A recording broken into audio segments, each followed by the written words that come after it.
Hi guys, welcome to Threads Podcast Life Unfiltered. I lied, I am watching social. Thank you so much for joining us tonight. We're super excited. We have returning guests. Yes. We have Brandi and Megan. Another Megan, for goodness sake. So let's see, Megan the Weird, my sister Megan, my wife Megan, Megan Diniff. Yeah, it's a lot of Megans. It is. Do you spell yours like the Megan? Traditional, Traditional. Okay. Yeah. That's cool. So yeah, we asked Brandi and Megan to kind of come back and talk because they were so good individually. We're gonna battle them together in a fight to the death. Excuse me a second while I click on my link here. So yeah, we're gonna talk about some sensitive topics, some not, some fun, some not fun. I hope they're all fun. I think we'll have fun no matter what. Right, that's for sure. So this is Threads, which is of course a fun podcast, and if it wasn't, I don't think people would listen. But we are all about creating space for open, honest conversation. And we strive to do that in a world of Facebook fake, where when you log on to social media, so much of what you see is people's highlight reel, showing off all the amazing vacations and mountaintop moments in their lives. And at least as I scroll through, I don't often see the brutally honest, like, life is hard right now, and I really don't want to do this laundry that's piling up, or whatever else may be going on. And so what ends up happening is we compare our normal, mundane, boring lives to this highlight reel of social media. So Jason and I, after observing that, we decided we wanted to do something. And so we started Threads, which is an opportunity to bring in people like Megan and Brandi and have conversations around topics that matter. The whole purpose of this show is to highlight the things in life that tie us together. We live in a world that's very divided by politics and religion and whatever else.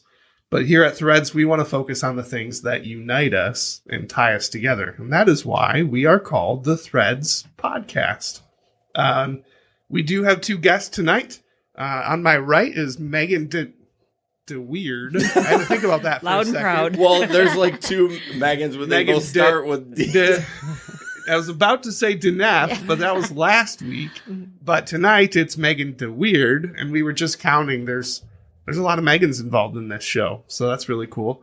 I had the privilege of meeting Megan when we were both serving on a nonprofit organization board together.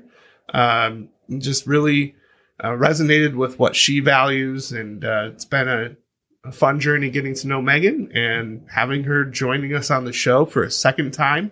And we're also joined by Brandi, who is a friend of Jason and the other Megan, Jason's wife, Megan. Brandi is a Christian wife, mom to 3 boys, art teacher, teller, and collector of stories. I love that bio. Well done. Thank you. So, where's my bio? Jason is just Jason. I mean, no bio necessary. Yeah, we'll have to change the website because it says beekeeper. We're gonna have to cut that out. I'm officially done with beekeeping. So remember that one time I wrote your bio and I put that you were a good food cooker? Yeah. He said I love to cook. I'm like, that's the one thing I hate more than life itself is cooking my own food. Yeah. So that was fun. That's how well he knew me. It was amazing. So, well, as we get started tonight, I have a game that we will play. My intent for the show tonight is to just, again, create space for conversation. It's going to go in many different directions. We usually have a pretty tight format that we stick to. We've loosened it up a little bit tonight. Are you okay with that, Jason? Well, I have something to follow, so I'm 100% okay. Yes, Jason is the one in our relationship who values the flow and having notes and rundowns, and I'm very much an improv kind of guy. So, for this game, I have a book of questions. This is put out by, I don't think it even says. Well, it was created by Katie and Jared Bryant out of Athens, Georgia. No one cares. I know, but I want to cite the source because it's not mine. Well, I do appreciate that if you are doing that, if that's the reason. Well, thank you. So the way it works is I've got a book of questions, and they are numbered 1 through 20. Each person will pick a number. I will read that number, and that person who picked it can either answer it, or if they're curious to hear another person's response, they can bunt to somebody else around the table. So I figure we'll do at least one question. We'll see if we can get to more, but each question for each person will be different. Who would like to go first? I will. I figured you would. 13. 13. Let's see. If you had to give a serious disclaimer about yourself before entering into a relationship, what would it be? Asshole head. Explain. I mean, no, I That's a vivid picture, Jason. What's that? That's a vivid picture. Oh, yeah, you can look at that. Yeah. You got it. My right mind there. is exploding. Right. No, I mean, I think in general, I would say I have, what was it? Like, what statement would I make? Disclaimer. Disclaimer. Oh, like rough edges ahead. Mm-hmm. So where I am loving, I'm kind, but there's some rough edges ahead, and just be warned, you might get poked. Yes. Well, I suppose you can pick who goes next then. Brandi. Brandi, give me a number. All right. How many are there in this? 20. 20. Let's go with 17. Thank you. I didn't have to flip very far. It's my husband's birthday. Aw. What is one part of yourself that you are beginning to accept instead of fight against? Oh, I mean, all of me. No, I'm just kidding. Oh, that's a good one. Something that I am not fighting against, I'm accepting it. Yes. You could pass, too. No, I like this one. Oh. I think that I am accepting that. Oh, this is going to get real deep real fast. Are you ready, Ben? Jump in. I'm going to get in there. I think because I read this really cool article about how trauma causes parts of the brain to shut down and other parts to go on like hyperdrive, and that would be creativity.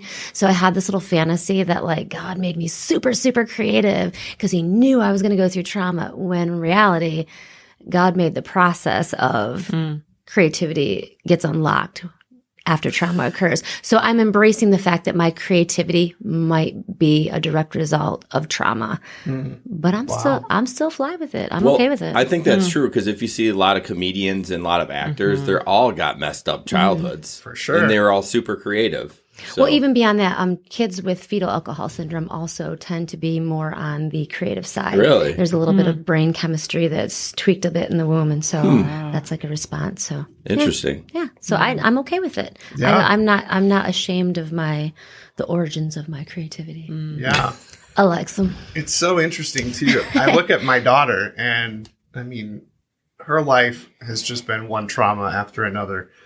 And she is one of the most creative people I've ever met. And it makes so much sense. It's a survival thing. it is. I think it's your brain goes into this, how can I express? How can I be clever and innovate so that I can get through to the next situation? So you're not really like looking for food or trying to, fight something off, but you might have to escape into a, creative place in order to survive a moment. I'm not sure what happened to me then. You're creative. You're No, pretty- I'm not. You're a podcaster. You look That's pretty. Yeah, look at well, us. I'm a doer. Like, I don't know. I don't feel like, I guess creative, I look at like art. You know what I mean? Like you can draw or you can play music really well. There's something that's more artsy fartsy. What if Aesthetic. you switched it to the word innovation? Because I think innovation and creativity go hand in hand. So you're an innovator. Yeah. Entrepreneur-ish. Okay. I'll take it. Nice. There you go. Let's see. Who are you going to pick? Oh, I mean, you the have two- other guest. There you go. It's Megan's Right. turn. 7, please. 7.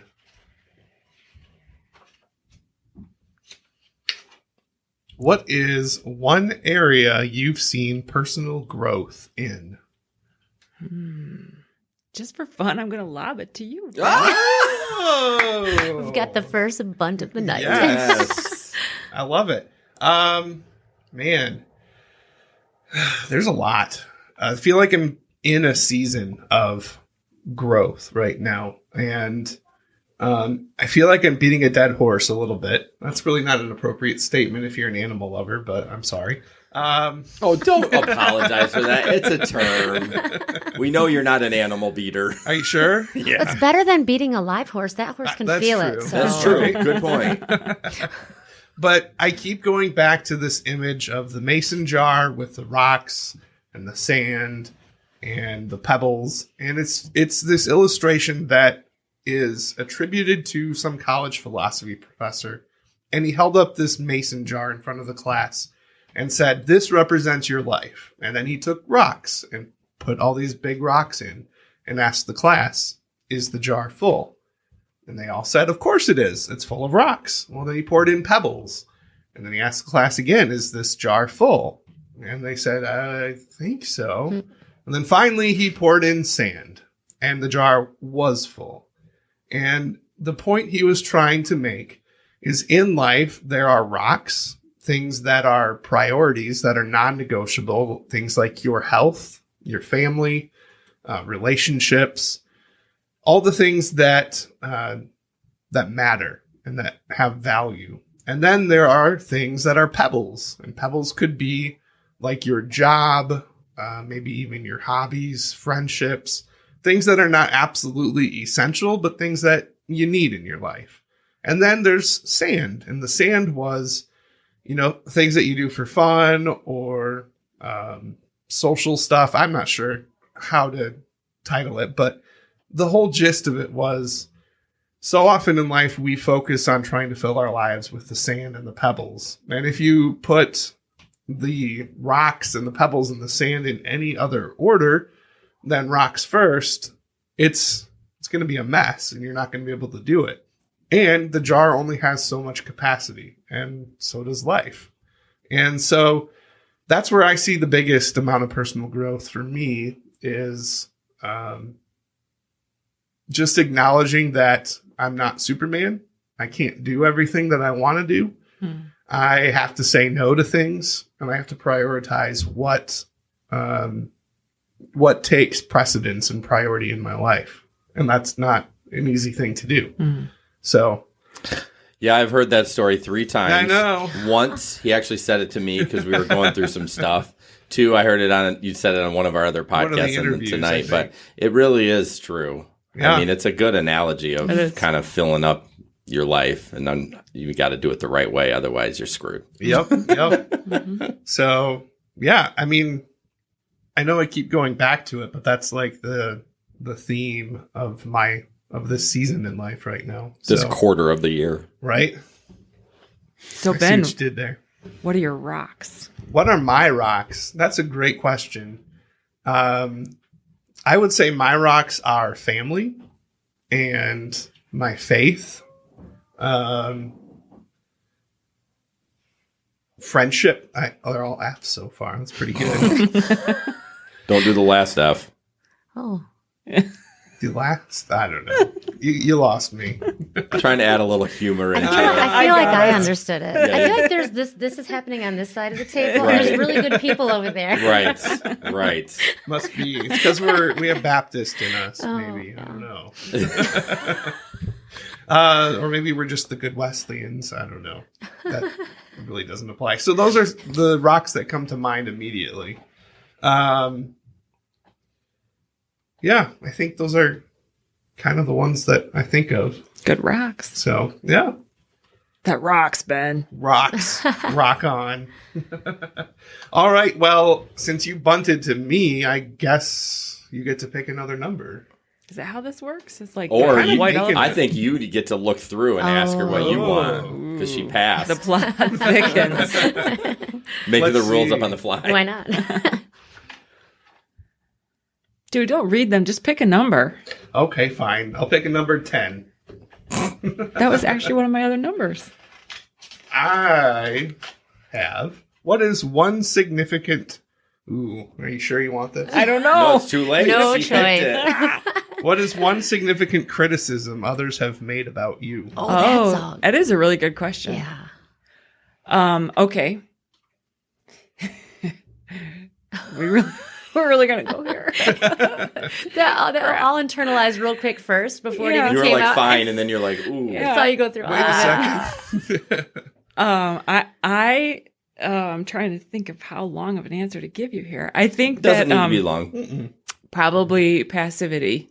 I freeze like a deer in headlights, and I circle for a really long time before landing on like a course of action. And so that is a major criticism I have, at least of myself, but I know it's an irritant to other people too. It's really An irritant honest. at best. Yeah. Sure. And deeply hurtful at worst. What do you think motivates or causes the passivity? Is it Fear all day long. Yep. Yeah. So you're saying you passive just with everything or just specific things? A lot of things. Like a couple of examples that came to my mind as I was processing, I think in conflict, very often I freeze because I don't want to be on the wrong side, or I don't want to lose either side of the equation. Oh, so you're a as friends. teetotaler. Yeah. I don't like that. I'm sorry. I know. It's not a nice In our, not you personally, oops, I just don't like that. I'm very decisive, and Yeah. I'm just like, this is it. Let's do it. And, Yeah. And Ben can be a teetotaler. One of our other persons in our rideshare podcast. I'm just like, Yeah. just, I don't care. Just pick a side. Yeah, Like, I don't yeah. know. And I was like, Yeah. It Yeah. can cause a lot of frustration, Right. especially in like where you're have to make a decision. Yes. Like it's a business decision, and, Yep. and then they're worried about her feelings, and it's just like, Yeah. just make the decision. Yeah, my kids say that to me all the time. Really? I don't care what, just choose. I have an uncle who's Lebanese, and when I was a teenager, I got to travel with him to Lebanon with his family and my cousins and all that. And they had major civil war for just years and years and years. And one of them, one of his family members, the only one to die in the civil war, was a rug maker who played both sides of the equation. And they, I don't know which side, but some side killed him and rolled him up in one of his rugs. Oh. Yeah. Mm. Which is like picturesque to me. I mean, it's awful, but like you don't really win by playing both sides. Not that I'm playing, just that I, care about Yeah. and can see both sides of an equation. The same is true with my kids. Parenting is another area where this manifests that, Okay. not really great. Oh, you sound so down. Well, I mean, it's like a legit thing to deal with. Well, yeah. I mean, this is kind of what Threads is about. I mean, kind of saying, unfiltered things that maybe you wouldn't go tell your church leader, or maybe not even your best friend. And it's just, it's a safe place to just kind of say, this kind of sucks. You know what I mean? Yeah. And I need to work on that. Yeah. So, because what we always talk about too, there's tons of people that are having the same problem. So I think it's super refreshing when I listen to someone, even on a podcast or anything. Reminds me a lot. Ben based kind of this podcast off Armchair Expert Yes. with Dax Shepard, and he's really good at saying, you know what, I screwed up with Kristen, or I was it's just great to hear someone, especially of his stature, Sure. just call a spade a spade. Yeah. So, well, we're going to jump into the personal update. I'm going to go first. This is just kind of something, we had a couple of options. Tell us something you are learning or growing in, or something that moved you recently. Today I learned. That's a good one, actually. I love Today I Learned on Reddit. Oh, yes. I don't know how true some of them are. Some of them I'm like, not enough that I'm going to fact check them, but I was just kind of like, that's weird. Or tell us about a happy event or a crappy event that took place in your family. So I'm just going to go first real quick. We did an interview yesterday with a guy named Chris. All I can think is Christmas tree. Yes, Mr. Eck. Yeah.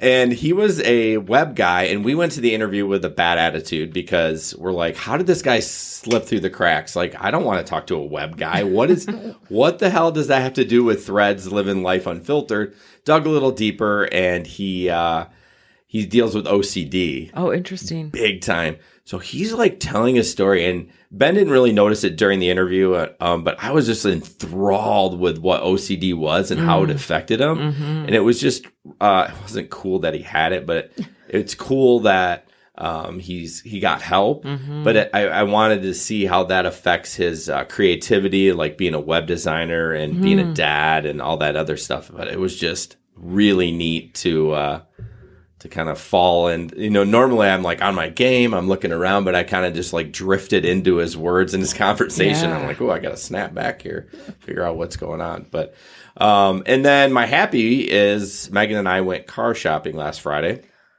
and, just like putting stuff together, those kind of things can be a struggle for us. Again, with my rough edges. And so the last van we bought, she didn't have any say in it, she said. So I'm like, the van was bought for her because it's a van, not her, but the family. Mm-hmm. And I did it all. Like, I researched it. I booked the appointment. No choice on color. Like, this is the one we're getting. And so it's time for a new car. And I decided, like, I need to take a better attitude. Like, she's like, I want to pick it. And even though I want her to get a Honda CR-V, like, that's what I want her to get because we become a Honda family and they're very reliable and et cetera, et cetera. They are a little bit more expensive, but so I'm like, we'll go look at a Honda. We'll go look at a Ford. It hurt my heart to say that. Boy. We looked at a Chrysler, like a Jeep Cherokee or whatever. But it was good at the end of it. She's like, this was so nice. Like, she drove them all. I did not drive them. Wow. Yeah. I did not. When I walked up, because I booked all the appointments, hi, Jason. I'm like, oh, this is my wife, Megan. She's going to be buying the car. Mm-hmm. Like, I was like, I am out of it. And it was hard for me to do that because I just want to be like, fix it and make it right and make the deal and all that. And not that we won't make the deal together, but sure. No, but it was really cool when she got done. She was like, that was great. Well done. Whew. Great job. So that was kind of my happy. It was kind of a win, and she felt good about it. And we didn't. And it's weird for us too. Like, we didn't buy anything. We only test drove. Like, we told That's them, weird for you. right? We walked in. I don't mean to put that out there, but that's weird for you. We walked in and we were like, we're just here to test drive. We're not here to buy. And they were like, okay. I mean, they had a little tear coming down their eyes, but you know there what I goes mean. the commission. Yeah. So, but anyways, that was cool. So what did you end up buying? We didn't buy anything. Nothing? No, we actually agreed that until I'm back to work. Because, I mean, it's a payment. Like, we haven't had a payment on that van in like 6 years. And so it's like, ooh, gross. Kind of nice. I swear Megan was driving a different vehicle. Oh, she was. Okay. The good old van didn't... We're selling it outright, and it decided to, blow a hole in the muffler, so it sounds like a freight train going. I'm like, could you have waited 2 months? Right, 2 months, and then I wouldn't have to put any more money into it. So yeah, it's my dad's car. He's in California. Awesome. So who wants to go next? Brandi, go. Well, I just want to say I'm the opposite. Tim will always say, "You need to. I want your opinion on these." I'm like, I want whatever you want. It's a car. I just don't care. Yeah. Yeah. It's funny. I mean, I really don't care what I drive. And that irritates him because he is more like, he is so pros and cons. And so that's how I am. He needs someone to weigh on one side of it so he can make a choice.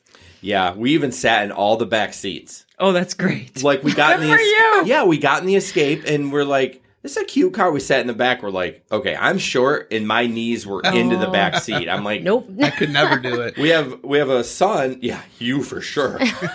We have a son that's knees gonna up here by your. He's gonna be so tall. I'm like, this is not gonna work for him in 6 years. Right. So, Or for the person sitting in front of him. right, yeah. Who then has to like commit to putting their knees against the dashboard. Right. And that's not happening if I'm deal with the thumps. Right. Oh. Oh, that's a thing at our house. Yeah. Quit kicking my seat. I know. That's what I say. I'm like, do I want to, if I'm in the driver or the passenger seat, do I want to have Sully bumping my seat for 3.5 hours? No, we're not getting a Ford Escape. Sorry. Yeah. Not happening. Great process. You want me to go now? Okay, that was like, you know, you're going to say something? No, sorry. Did I have my mouth open like I was going to say something? Deer in headlights, two ways. Okay. Mine is not so much like a yesterday or I learned today, but I have a new job right now. Ooh. That is amazing. I still teach, but now I also tutor English and Spanish to college students at GRCC. Oh, nice. Wow. And so obviously the folks learning Spanish, they're learning a new language. So a lot of it has to do with, phrasing, how you construct sentences in another language, which is really interesting. But then where I tutor is out at Midtown in Holland, and there are many students who English is a second language. And so when I tutor in English, they are writing compositions in a language that is not their native language and something they've learned along the way. And for some of these students, some of them have only been speaking English for a few years, and it blows my mind that they're writing compositions in it. Or they've been here for a while. And again, it's just that phrasing. So it's really gratifying to look at somebody who has marks all over their paper and say, this is okay because this is not your language.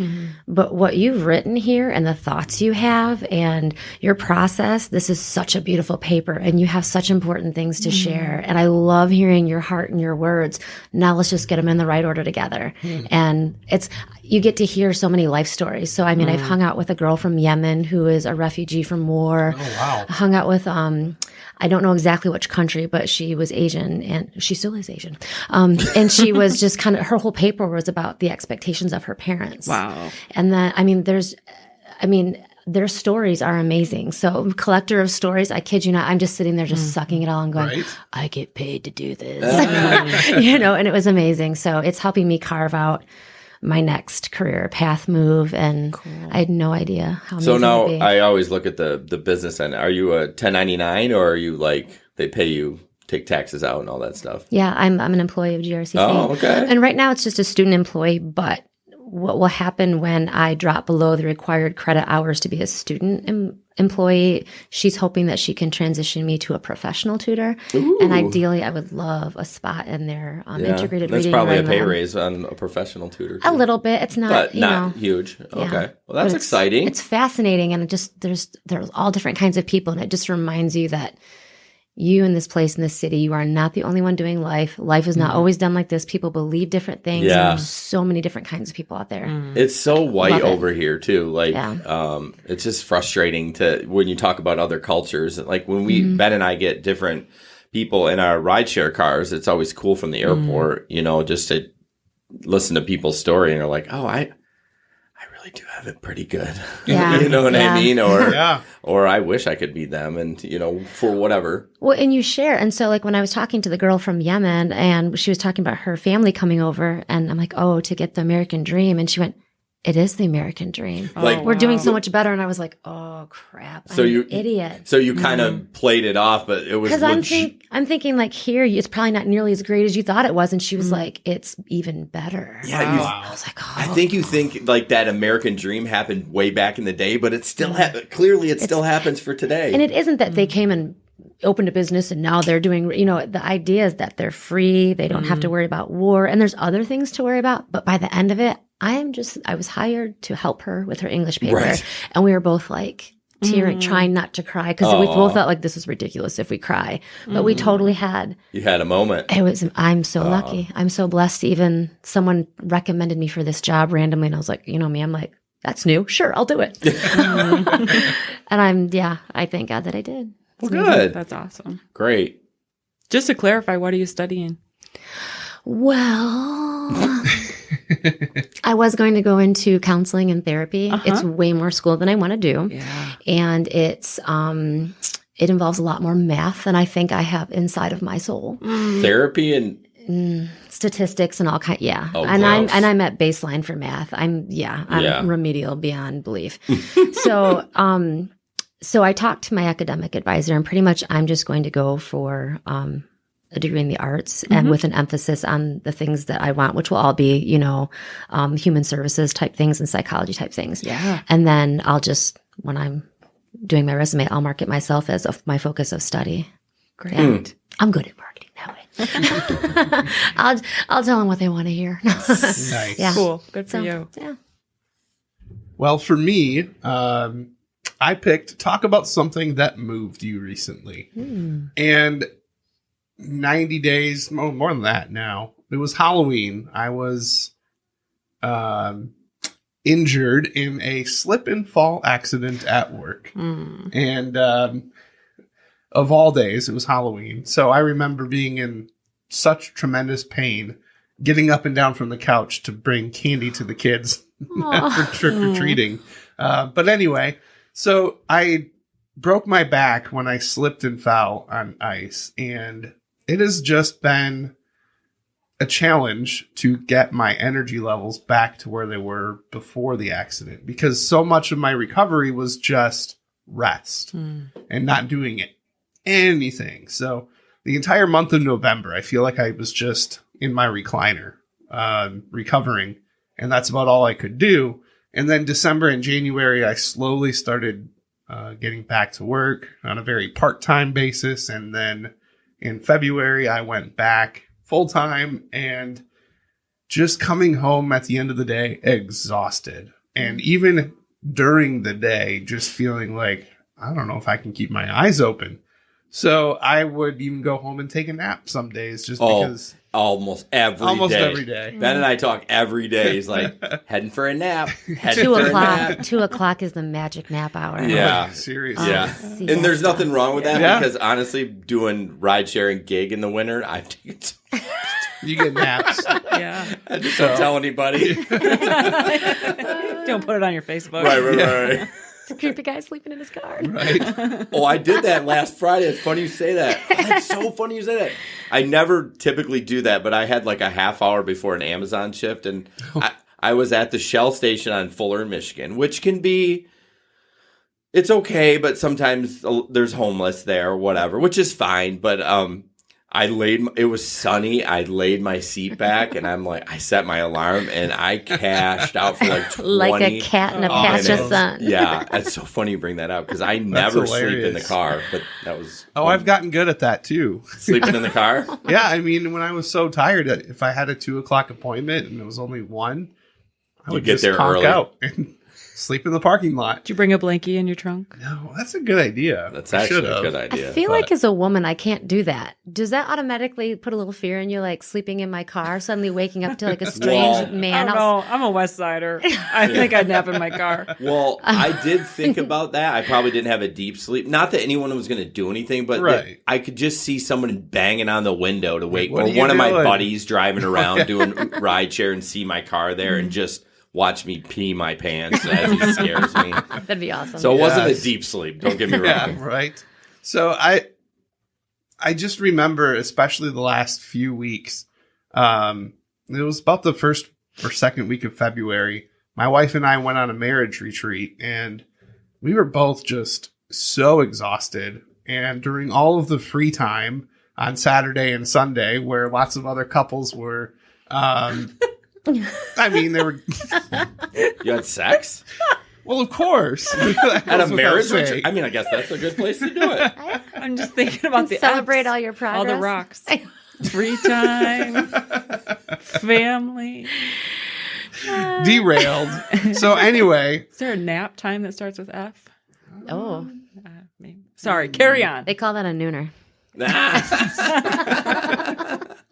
so we were both just exhausted, and we had a lot of good conversations.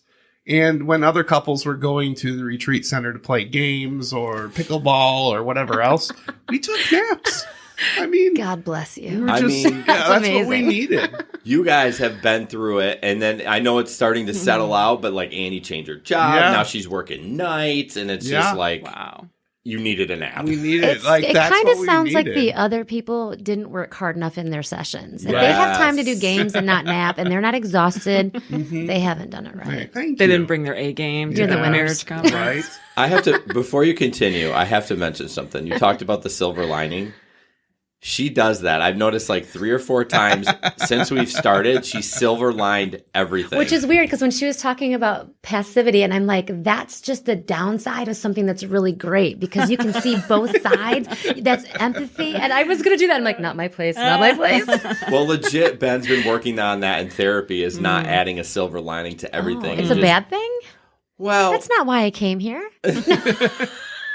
I mean, There's no silver lining to silver lining. Have No, you this is seen true. the Brene Brown empathy video? Oh, Yeah, it's so all good. things Brene Brown are in my head and heart. Yeah. She talks a lot about when you silver line, it prevents you from connecting with somebody and empathizing with how they're truly feeling in that moment. So Fair enough. stop silver lining All and let me right. finish my story. I know I've interrupted you twice. I'm sorry. I just No, that's fine. It's been good points. Yeah, I mean, it's just been a crazy season of healing from my accident, trying to get energy levels back to where they were, dealing with my daughter who had a tremendously challenging season. And I was just exhausted, and it was getting to the point where it wasn't getting better. Like, even after sleeping and taking naps and everything else, like, something's not right. So, talked with Andy, and she was like, well, maybe you should just try some supplements. Start there.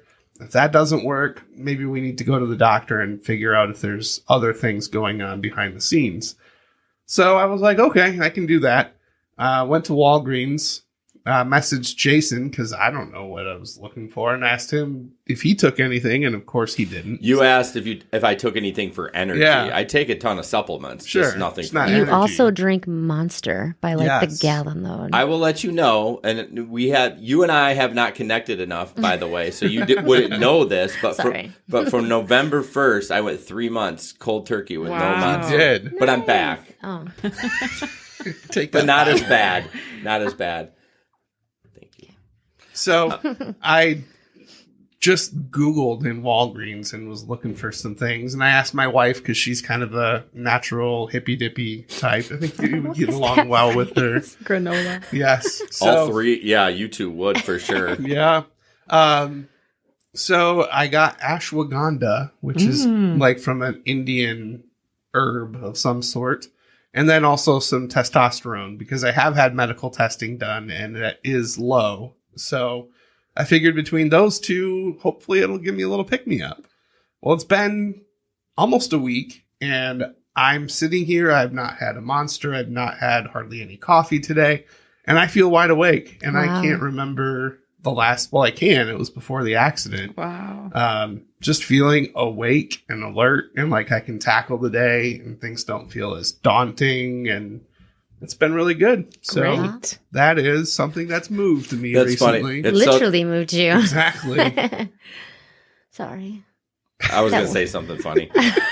It's funny how Why did I apologize? I'm not sorry for that. Yeah, that was don't. funny. That was good. It's funny how something like supplements, and I derailed you like 3 times. Like 20 minutes later, we've been taking supplements. Moving on. Yes. Go ahead. Oh boy, all of you have spurred such thoughts in me. I'm trying to land on. I think on the silver lining thing. I want to go back to that. So my husband and I recently started leading a group together that it's called Journey, is a curriculum, and it's been kind of life changing for him. And so he's been through the curriculum, I think at least 3 times, maybe 4. And this last time through, he led a group of guys. But one of the things I really like about this curriculum, and I hate curriculum, but I love what he's learned and how he's changed because of going through this journey.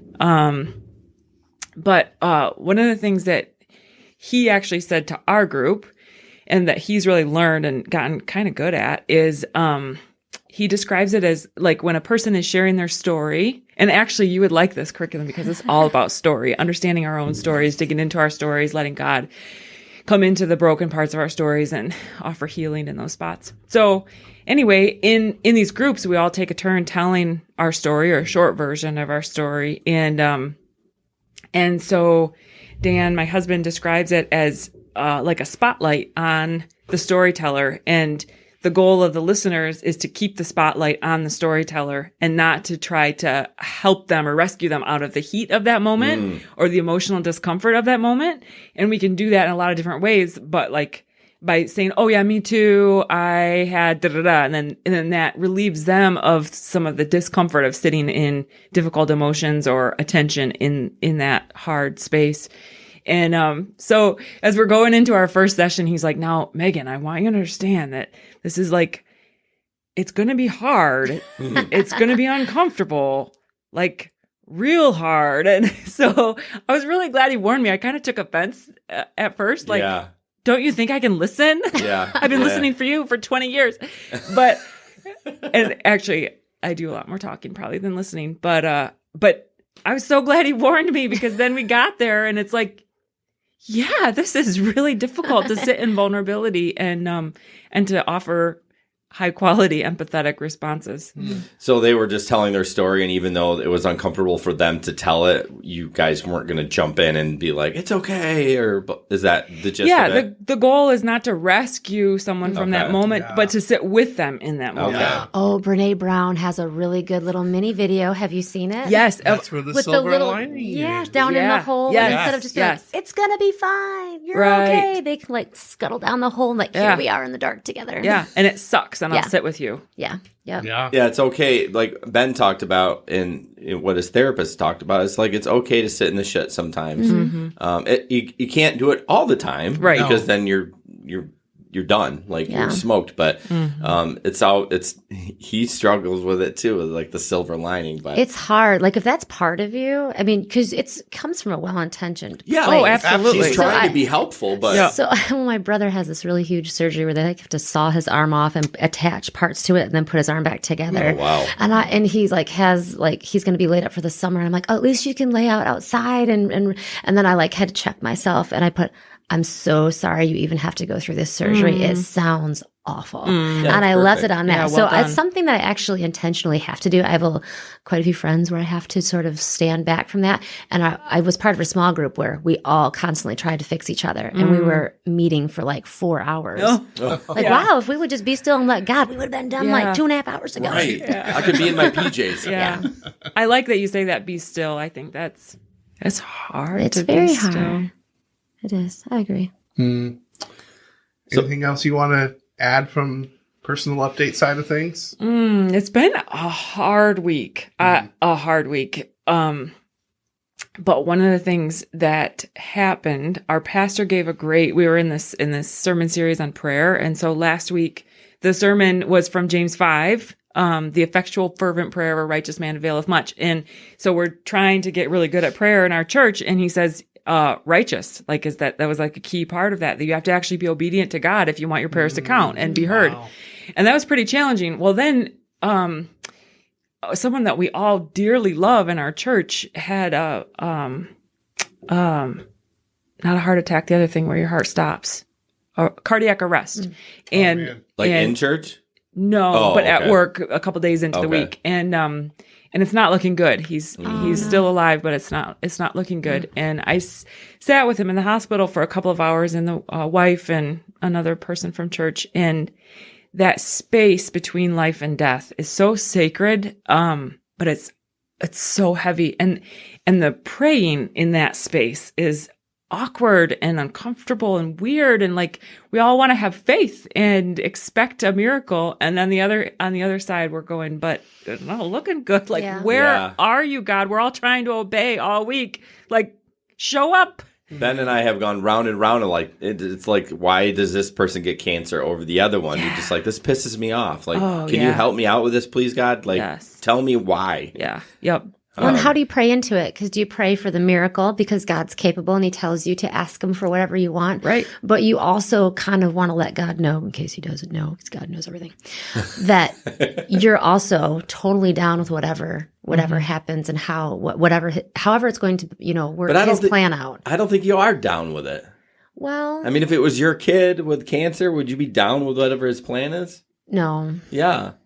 I think but isn't that the goal? Is just It to is kind the of be goal. open to God and what he plans to do, but yet still pray for the miracle because it's what you want. And he wants you to pray that. Yeah, I think you just pray that. I think me personally, I just pray what it is. I don't sugarcoat it. I'm just like, this sucks. Fix it. Yeah. You know what I mean? And is it going to be fixed? Maybe, but I don't know. I think it's a trust thing. Pray the miracle and then trust. Not say I'm okay with whatever you decide, because like you said, we're really not. But I'm just going to be in that place of vulnerable trust that is going to get really pissed off at you. But yeah, it's tough. Megan was talking about a friend that she works with that's going through some medical stuff, and what a horrible thing. It's something with some tumors in her brain, and I've never been through that, and I just like, what would that be like? I know I'm completely sidetracking, but just to have that, like, what? How mad would you be at God? Like, what would you say?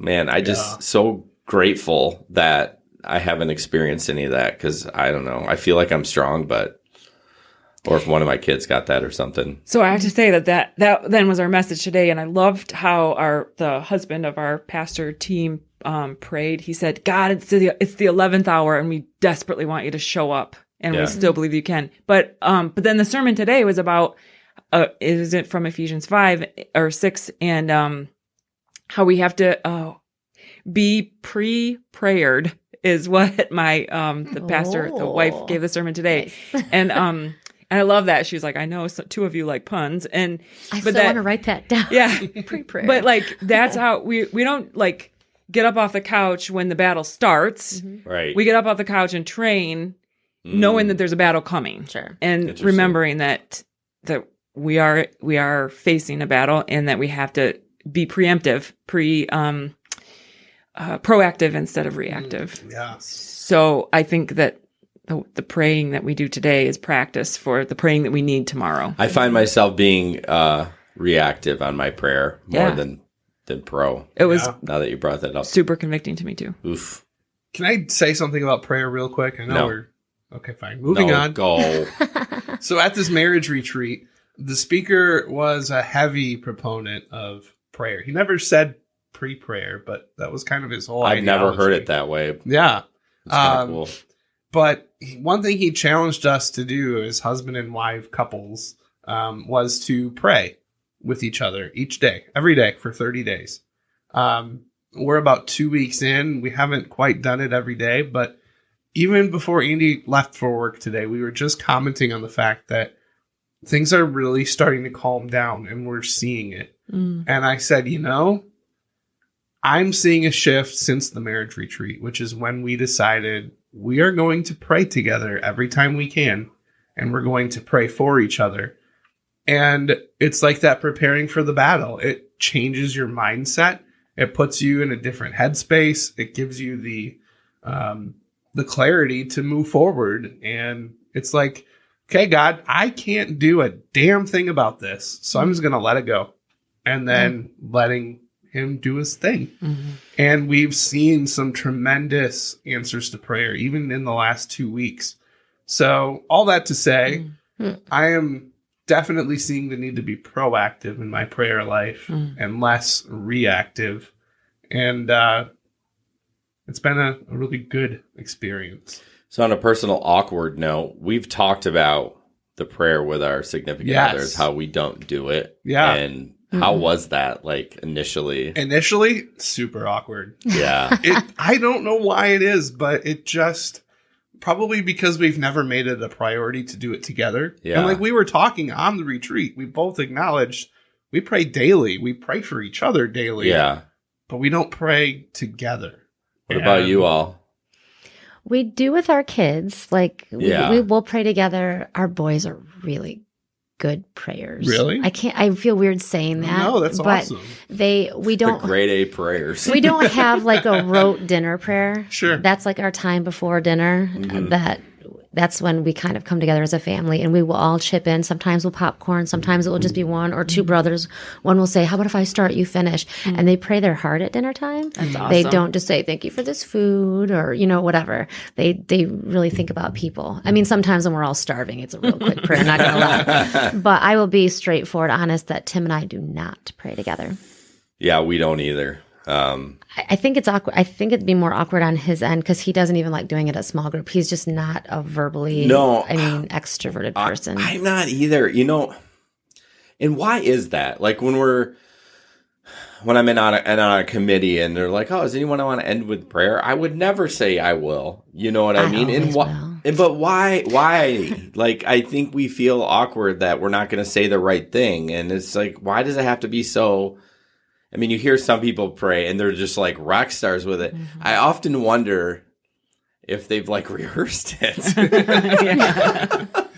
Even my pastor, you know what I mean? But I just feel like I'm going to sound like an idiot, and I'm sure I will. But why do I feel that way?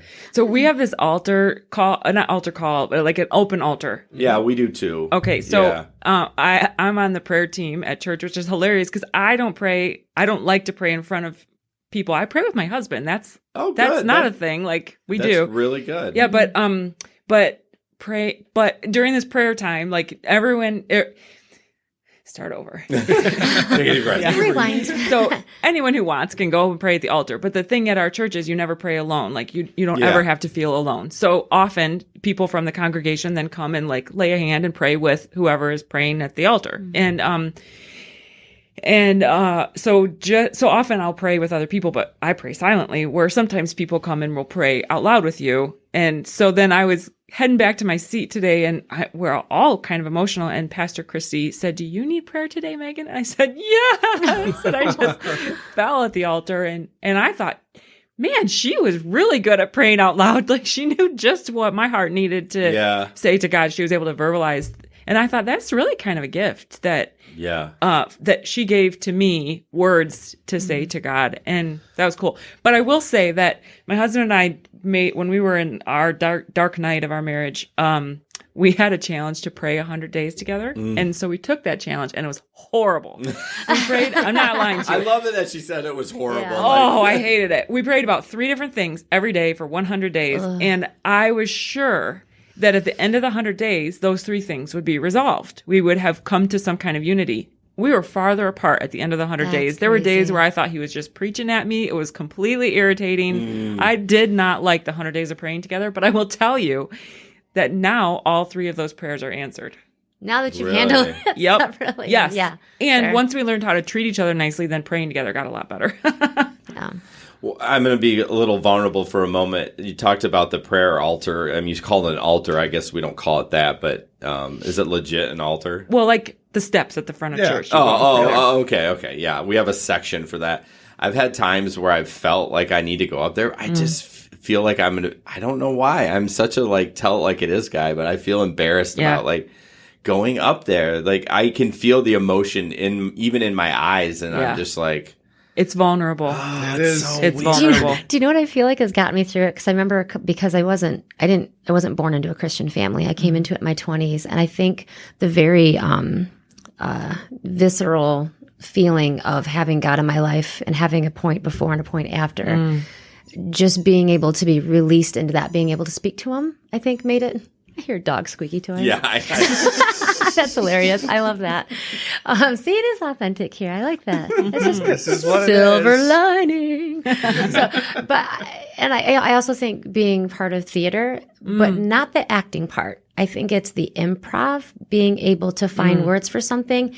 And then when it comes for praying for other people, it's being able to, I don't know, like the way people carry their body, or when they sigh, if they won't make eye contact, if they're feeling haughty. There's just things that just kind of come through. I think you read people when you learn to do improv. And then, and also I'm a writer, so words that doesn't trouble me. But then there are times when I pray in small group and people are like, oh, I'm not going to pray after her. And I'm like, don't do that. Don't know. Let it free you. Let it, you pray, you do you. That's what makes it beautiful. But Pastor Christy also today talked about praying in the Spirit, and that when we're praying in the Spirit, it means we're giving like space to the Spirit as we pray. We're not just flinging words at God, but like listening and catching His heart. And I think that when it comes to praying through those really hard issues, that was helpful to me, recognizing that at the end of the day, it's not my will but yours be done. And it's in that prayer that we're catching the heart of God, which I had never thought about like that before. what about if you tried something simple? Like, how about less words? What if you just had a quiet space with you and your spouse, and you just connect physically in a nice, just quiet place, whatever it takes to get you there. And you take turns saying words that carry weight. Instead of like calling it what it is, like a deep prayer, we're just saying words. Like hurt or vulnerable or grateful or trust or ugly or whatever it is, whatever it is, but just try like spitting out some words. Or, I mean, I don't always feel like prayer has to be this quiet, bow your head thing. I think it can be sitting down with a piece of paper and let's make a list of words, or let's make a list of all the things we're grateful for today. I think opening up the ideas of prayer stops people from boxing into like, I need to be sitting with my spouse with our heads bowed, and I don't know, I think it can look differently.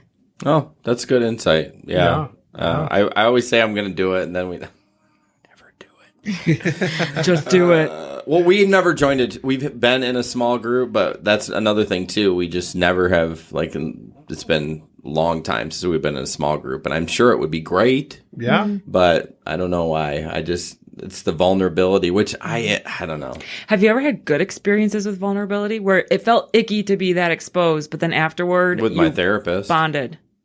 With my therapist. And I mean, I can't really bond with her, which I do. I want to be best friends with her. Yeah. But we've hung out as couples, and you guys get vulnerable. You talk about so that is small group. It just wasn't prescribed. Yeah, with like Tim and Brandi, I say whatever, everything, and it's okay. Like I just feel safe. It's all about feeling safe. Like I don't know, I'd be as super vulnerable with you because I don't know you as well. Yep.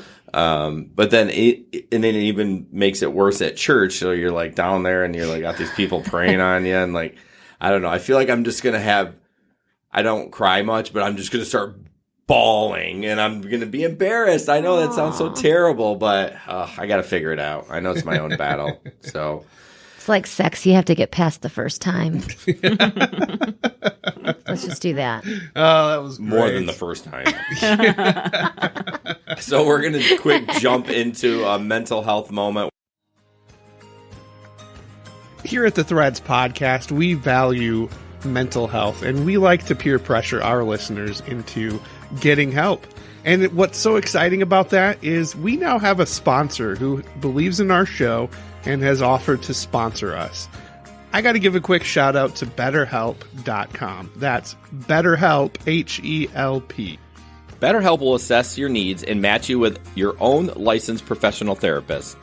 You can start communicating with them in less than 24 hours. It's not a crisis line. It's not self-help. It's professional counseling done securely online. There happens to be a broad range of expertise among BetterHelp's counselor network, and you may not even have access to something like that in your local market. The service is available for clients worldwide. And you can log into your account anytime and send a message to your counselor. You'll get timely and thoughtful responses, plus you can schedule weekly video or phone sessions so you won't ever have to sit in those uncomfortable waiting rooms as you do with traditional therapy. BetterHelp is committed to facilitating great therapeutic matches, so they make it easy and free to change counselors if needed. It's more affordable than traditional offline counseling, and financial aid is available. BetterHelp wants you to start living a happier life today. Visit their website and read their testimonials that are posted daily at betterhelp.com/reviews. That's betterhelp.com/reviews. Yeah, so all you got to do is go to betterhelp.com/threads. That's betterhelp.com/threads. And you can join the over 700,000 people taking charge of their mental health with the help of an experienced professional. For Threads listeners, we have a special offer. You can get 10% off your first month at betterhelp.com/threads. That's betterhelp.com/threads. So go check it out. Get your 10% off. Get started in therapy. You can do it. Ben and I have decided we were going to just jump into the discussion. Weird statements that could be awkward. That's the point. Especially a woman's place is in the home. Yeah, so that was my favorite one. I'm sorry, I wasn't listening. I'm just kidding. Did you see her daggers? You'd be surprised. You'd be surprised at what I have for that. Yeah, I'm interested to hear. So what I did for this segment is I just called it statements, and I either Googled some or just typed some that I've heard other people say in my sphere of influence. I even pulled a couple from previous episodes. Just because we're all kind of threadies to a certain extent here. So the first one comes from, I would say, I have friends on both sides of the fence on this issue. And they You do? I do, believe it or not. Do not name names. You know not what going happened to. last time. We had to re-upload an episode. I know. That is so weird. Why would you even have to do that? Actually, it happened twice. It just happened recently. It wasn't just me. It wasn't just but you. it was my fault that it happened. Okay. Yes. No, not the second you. time. Okay. For us two. Yeah. So Jason and I have this thing where we talk about stuff Yeah. without asking the people if it's okay to talk about it. Whoops. And then they come back and they're like, can you take that out? Because I didn't know you were going to put that on your podcast. Well, with Yeah. Brandi and I just got comfortable with Brandi, Yeah. and we started like just talking some mess about some stuff. Well, me. Don't talk about it again. Now No, you'll I'm do it not again. gonna. Okay. I'm not gonna. Well, anyway. It's easy, though. We'll jump into the first statement, and I'm not naming names. I don't think they listen to the Threads podcast, but something that some people I'm connected to, they would say a woman's place is in the home. And let's let the women respond Right. first, because Go for it, Brandi. No, I'm letting you field this one first because I don't know. everyone's going to see where they all Great. land. Yeah, right. Are you feeling Everyone's holding their non-committal? breath. No, I would say yes. A woman's place is in the home, and a man's place is in the home. Our children need us desperately, and not just our bodies, but like our minds and our hearts. We have to be home and engaged in our family. Yes, 100%. Yeah. I think when I read that, though, I look at it as Don't Right. work. don't work, Yes. Yeah. barefoot Okay. and pregnant. Yeah. Totally. Which is offensive. Yeah. And but I will say that I also think that women have been sold a bill of goods that you have to have it all. You have to do it all. You have to be it all. And I don't know if you had a chance to look at the article that I linked, but it was about cognitive labor. So good. And yeah, and from Psychology Today, and like still the bulk of cognitive labor of household work is done by women. And I'm not saying that I don't care how labor is divided, you know, Yeah. like we Yeah. have really traditional labor division at our house, and sometimes it's irritating and sometimes it's fine. Yeah. But I think it doesn't really matter how a couple defines who does what. Yeah. But I do think that women are expected by society at this moment to have meaningful careers, to have perfect children, well dressed, to have clean and attractive houses, to have, you know, Boo, hiss, boo. and boobs and butts and, you know, like exercise and health. And there's so many categories we're expected to excel in. And that's irritating. So you really think today's society wants the woman to have a job and? I do think Yeah. that is the pressure that women feel. At least I feel it. Absolutely. That we have to have a meaningful career and the perfect home. Because if you home life. don't have the meaningful career, you have made a very intentional decision to be less than your career-minded sisters. Right. To And take a lesser route in life. right. And then sometimes like a sabotaging the advancements that have been made for women by taking a more traditional or home-based. I would model. say I feel like most moms are working now. Yeah. Like, I think that is the new norm, but I don't know. I guess I don't think about that stuff. So I just can't believe that that's what society thinks, that women should work man. and have like the super clean home. Oh, I think you have. I mean, and I hate when people do this. We use this concept a lot when we talk about racism, about how you don't think you see something because you're on one side of the fence. But I will tell you, as a woman, and you know who some of the biggest offenders are of pushing that full package agenda is other women. Oh, yeah. Really? They are for Yeah. sure. Probably the not the worst. men. Peer pressure. I feel like we're in this position because of men. We're totally in this position because of a patriarchal society. But in our comeuppance, women have turned it into a very ugly thing within our own personhood. Yeah, for sure. Do you feel that, do you have specific examples in your life currently? Or? Oh, definitely. Yeah. I have friends who have careers, and especially when it comes to teaching, because I didn't go to school right out of college and have a teaching certificate. So what I do is less, which irritates me. So if y'all are listening, now you know. And I don't do it. care. I don't care, because God is much bigger than their piece of paper. Right. But then I also teach at a homeschool extension where the idea of what a woman is and what she should be doing is very different from the other side of it. Yeah. So I exist in that gray space of I'm not you and I'm not you. So I suck in two ways, but I just think I'm awesome in two ways. But I mean, I had a lot of the same thoughts too, that I very much believe a woman's place is in the home, if that's where her gifts are. If she's married to someone who totally sucks at that, please stay home with your babies. But Yeah. if you're married to someone who's really good at it and they want to do it, great. Or if you're both good at it and you can juggle that, fantastic. But our world outside of the home needs a woman's perspective for it to progress and change in positive ways. And I it's funny because I have to totally get real happy about my husband for a second. That's all right. Because I actually told him about your article and I was going through it because I'm so exhausted from tutoring, teaching, and learning. My brain is constantly going, and it's made the cognitive labor much harder at home. Oh yeah. And so we never sat down and had a big discussion. I was just starting to push things in his direction. Like, so what about this Disney trip that, Liam needs to take next year in high school? This is the sign up.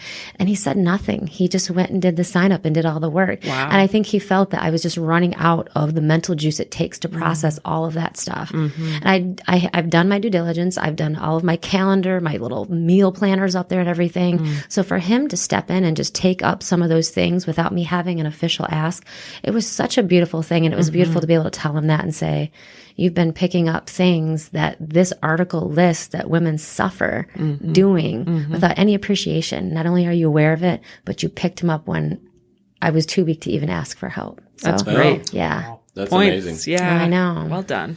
So as far as the woman in the home, though, don't you feel like women are more nurturers per se? Like, I think that's really dependent on the pair yeah, that are parenting. I did. And I put that also- they were predisposed.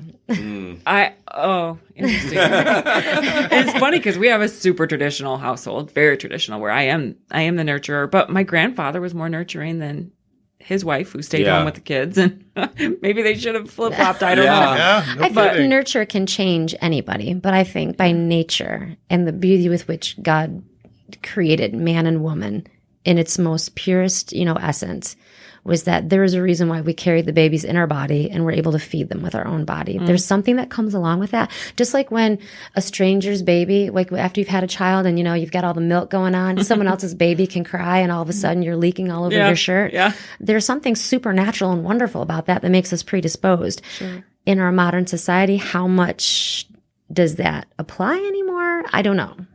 I mean, I feel like the more time goes by, the more we step away from that. But I think we do have this predisposed thing that is motherhood, that is special and it's divinely created. And to say otherwise, I think is jipping God on his credit for creating two very special genders. Wow, that was Well really said. deep. That was, man. Well done. Not to say that things can't change. I don't want to also deny his ability to have revelation, but I Right? just also think that was a beautiful Yeah. idea he had going there. For me, my experience during this tough season that we just came through, and I feel like we're on the other side of, barely, my wife came to a point where she said, I can't work all day anymore. Miracle's needs are so much that this isn't working. And every fiber of my being was like, no, you just went to school. You got your master's. You're finally doing a job that you love. And you're just going to walk away. And I had such a hard time accepting that. But she wanted to be in the home. And, She was picking her rocks. yeah, absolutely. That's a good way of putting that. She sure was. And I have fought so hard to not have like this traditional marriage and traditional home life that I grew up with. And here's my wife who, typically she's more liberal and left leaning than I am. And she's saying, I want to be home. And I was like, Yeah. say what? Like, what are you talking about? But it has been the best thing for our family. And God provided. She found a job working overnight shifts a couple times a week. Training's a little crazy, but we're going to get through it. But she is working in the emergency room at the Children's Hospital as a social worker. And she loves it because she gets to see the kids. It doesn't have to be an ongoing thing. She walks in, does her thing, makes referrals, takes care of the urgent needs, and kids go on their way. And she doesn't have to carry that burden. And she loves it. And it's just been a total amazing thing to see. So we have home cooked meals again. Like, it's incredible. You just rang Jason's bell. He was like, Yeah, was he grunting? I haven't eaten dinner yet, as I shoved a granola bar in my mouth before we recorded. So, yes. So, a woman's place is in the home, I mean, sure, if that's what she wants Yeah. and if that's what the family needs, then absolutely. So there is a few Perfect. people watching, and I don't know who this person is. Kate Vess. Vess. Yep, she's my soccer buddy. She said, I don't believe bringing nurturing is by nature. I think it depends on how men are raised. Are we okay with our boys showing that soft part of themselves? That's a good question. I mean, I am. Yeah. As much as I'm pull up your bootstraps kind of big beard tattoo, I want my boys to be emotional and loving, and it's okay to show that. I mean, we talk about, it kind of always trickles down to the mental health. It's like guys have so much trouble talking about mental health, and it's kind of the same thing. Those boys need to be raised vulnerable. Absolutely. Raising boys in today's society not vulnerable like that, they're going to be screwed. Yeah. I mean, they're going to have a rough go at relationships. Yeah. Giving them a vocabulary for their feelings Yes. is crucial. Yes. I just had a conversation with the boys. I was bringing them home from somewhere, and it was the older two, not the younger one. And we were talking about suicide. And I'm like, well, you guys know I have to do the mom thing. And like, what do you guys think about that? Do you think about it? Is it an option? And just giving them this free space to talk about what they do when they're ticked off, and if that's okay, and allowing them to use ugly words when they need to. Right. I don't know. Like it's refreshing to know that. I mean, they get a lot of junk because they get asked about all their girlfriends all the time. They get ticked about that because they get along really, really well with females. All three of my boys have friends that are girls, and they just know how to talk to them. They consider them equals. They are okay with the girls' emotions that might be slightly different than theirs. They're okay when their emotions skew on cultural's abnormal side of, they're coming across feminine. Or evolved, whatever. I mean, it's beautiful. And that was one of those great conversations where they were just being just vulnerable and honest and talking about what it feels like to be mad when they think no one cares. And then we probably made fart jokes, and it was fine after that. I don't know. So awesome. It does have to be a challenge of you living in a home with all boys and trying to instill not having the boy mentality of like, Yes. and you're the only one. And I mean, I'm sure Tim helps too, but Tim is kind of, He is, but he's quieter. I'm way more vocal. So his man side, I mean, they see it, they experience it, they learn from it, but they also learn how to articulate feelings. And I think they put them together. I wouldn't say any of them are feminine boys, but I wouldn't say any of them are like grunts either. I would. Your youngest Or are like grunt. Jude is grunt. He's the most grunt of all three. Yeah, the older boys are. I can definitely see the sensitive side of them, which is awesome. So yeah, they're good kids. They're good kids. Well, I think we have time for one more statement. So, Jason, do you want to pick it? I know you do. I'm glad you cleaned it up, but some of them you deleted. I tried to undo it on my page, and it wouldn't let me do it because I wanted. Would you like me to put them back? No. You're fine. You're fine. I mean, let's talk about this one because this one's been brought up a bunch of times. Is America has given Christianity a bad name? I know this is two topics that both these women had talked about on our podcast. Yes. Like I think Brandy's was which by the way is still in the top 10 of all listened. Way to episodes. go. That's effing awesome. I'm a Christian, but I still cuss. I still say the F-bomb. So let's talk about that. Has America given Christianity a bad name?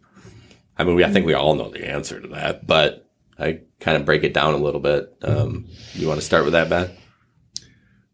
Sure, as I look at the American flag above your head. Yes. Oh. Yeah. Wow. I struggle with patriotism. I'm just going to start there.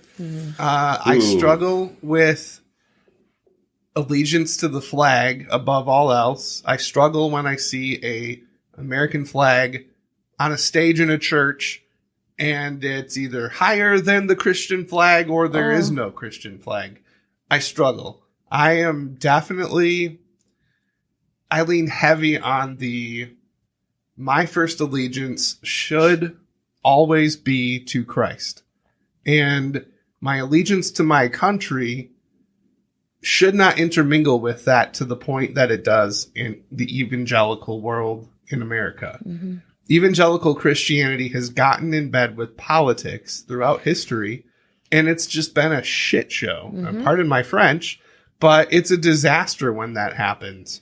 And what ends up happening is the power of Christianity, the power of Christ, gets so watered down by attempts to be political and please everybody. And you kind of miss out on the power of Christ when you're wrapped up in the flag and when America is the end all be all. Like, I don't know.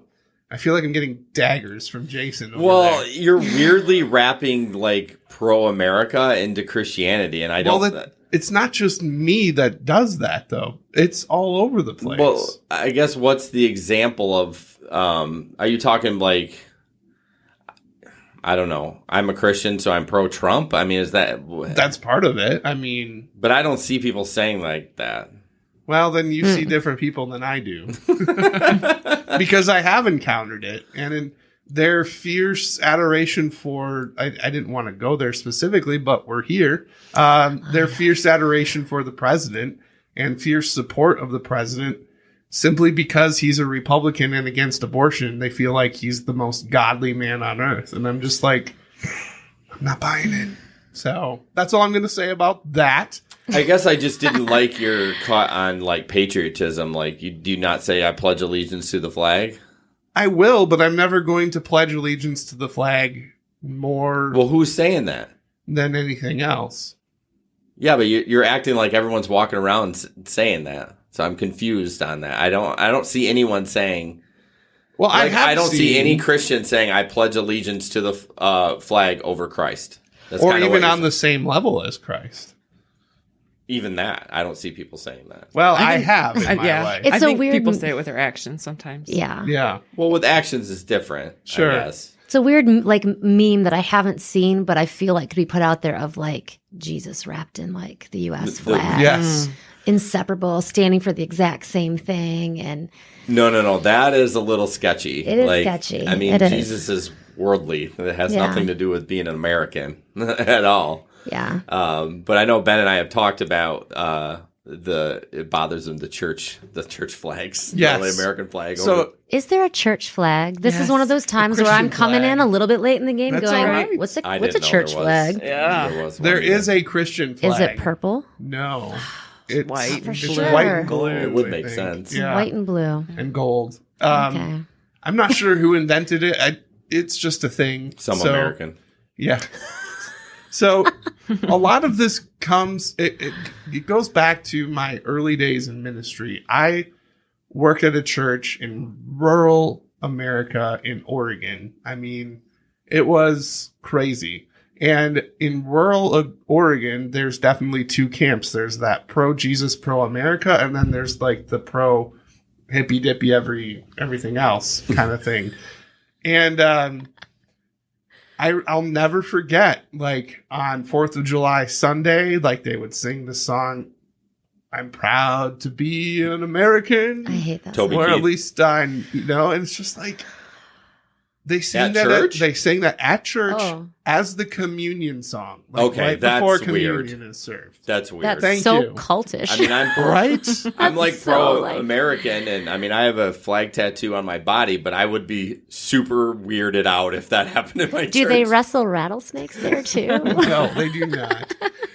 But that's what I'm talking about. And I Yeah. see it here in Michigan too. Like, it's not just, I mean, that was the most poignant, yeah, that word, Yeah. example that I can think of, but it does happen quite a bit. And it's like Christianity and Americanism get wrapped together. And I just don't think it's healthy. Do you think that like a good piece of this, and this might open up a Pandora's box, I'm not sure, but how so many people would support Trump for his anti-abortion status, but completely be oblivious to his idea of how humanity should be treated? I think that happens on both sides. Well, I do think it happens Yeah. on both sides, but like specifically on that conservative side, so wrapped up in one issue and painting Yes. it with that Christian, viewpoint. And it's political. It's political. Yeah, I've never seen so many people so obsessed with the president. Yeah. It's strange. Isn't it strange? I mean, we should be careful. I'm way out of my element talking with politics. I just take care of my own crap. Right. But it's strange to see the allegiance to this. I think what people like is he's not a politician. So I know I said I wasn't going to talk about it, but I think that people are refreshed by that. And so maybe that's their allegiance. I don't know. I mean, Hillary had the same thing on the other side when they were against each other. I mean, she had like this crazy allegiance for people, and it was not the Christian. You know what I mean? Yeah. So, I mean, they had their own thing going on that side that looked exactly like ours. It's just, Thoughts, Megan? Oh gosh. You've been quiet over there. My armpits are sweating. My stomach's flip flopping. I hate politics. I do with too. A passion. I honestly do. I don't talk about it a lot. I don't really engage people. I just won't do it. Mm-hmm. But I find it totally dreadful. I will say on that topic of Americans giving a bad name to Christianity, we talk a lot at our house about cultural Christianity. Yeah. And what a gigantic difference that is from following Christ. And that's a good point. we live on the west side, and I love the west side because it's salty and there's just not a lot of money to cover up brokenness. And I think that so much of American Christianity is money covering up brokenness. And I think life is more splatty than that, and God is more beautiful than all of that. So real and glorious. And so I think that American Christianity is kind of yuck by and large.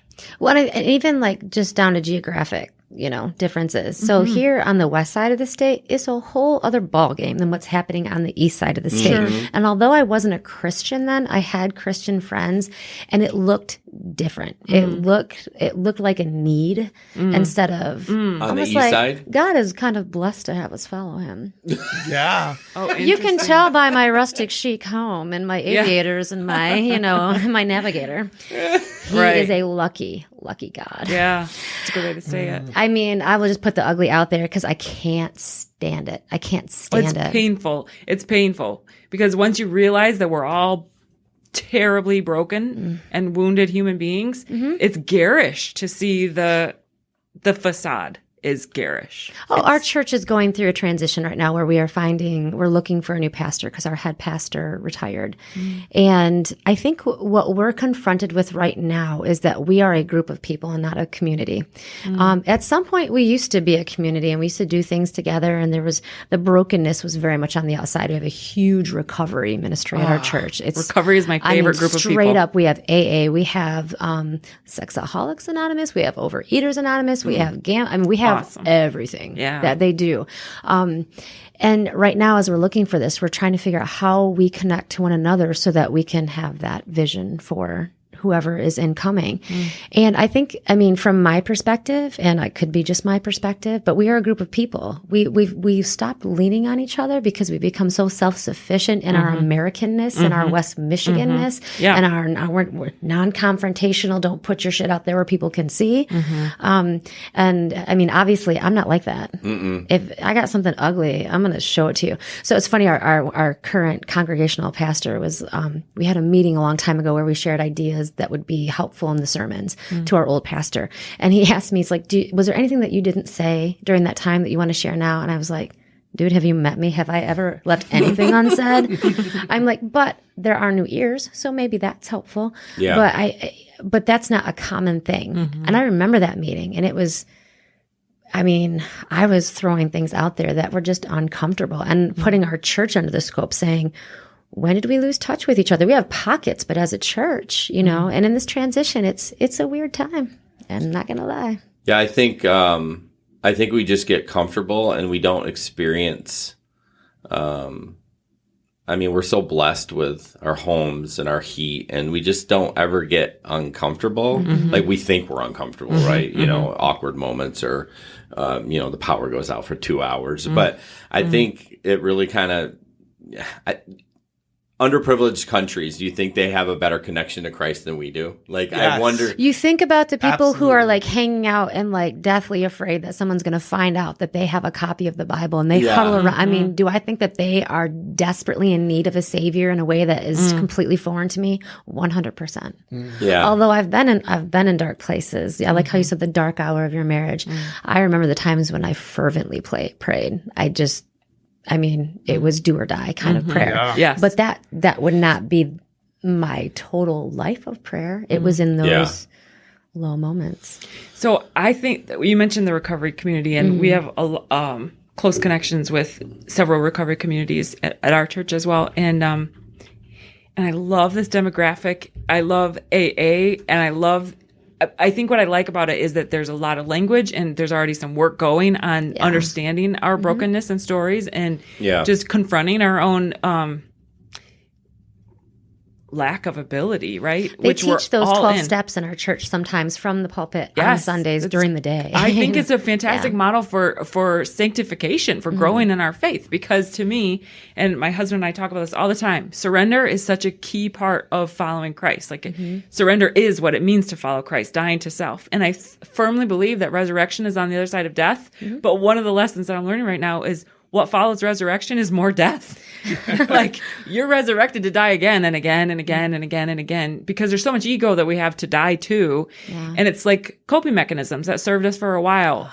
I mean, I think so much of our sin is just dealing with wounds, coping, independent from God. And independence, I think, is circling back to the whole American Christianity thing. Independence is such a high value in the West. Yeah. And I think it's not a biblical value or a kingdom value. And that may be one way that we've really painted an ugly picture of Christianity or misrepresented what it is to follow Christ. That self-sustenance, like that we can sustain ourselves, even though we're Christians and it's here, right? It's not. It's anti-Christian, is what that Well, is. one of the Absolutely. things I fall into, and I'm terrible about judging people. I know that's one of the things I need to work on. But when I see somebody like all into God, and I don't know, they're like, and they're wealthy, and I just like, I always wonder if. I don't know. Isn't that terrible? Like if they're legit I think or we not. all go there. man. I think that's a fair way to call yourself out, to say, this is how I feel when I see that, because I think a lot of people feel that way. Yeah. I Yeah. know. I don't think you're alone in that at all. And it's just For like, sure. just as an example, Ben and I, we interviewed a life coach. And what is that?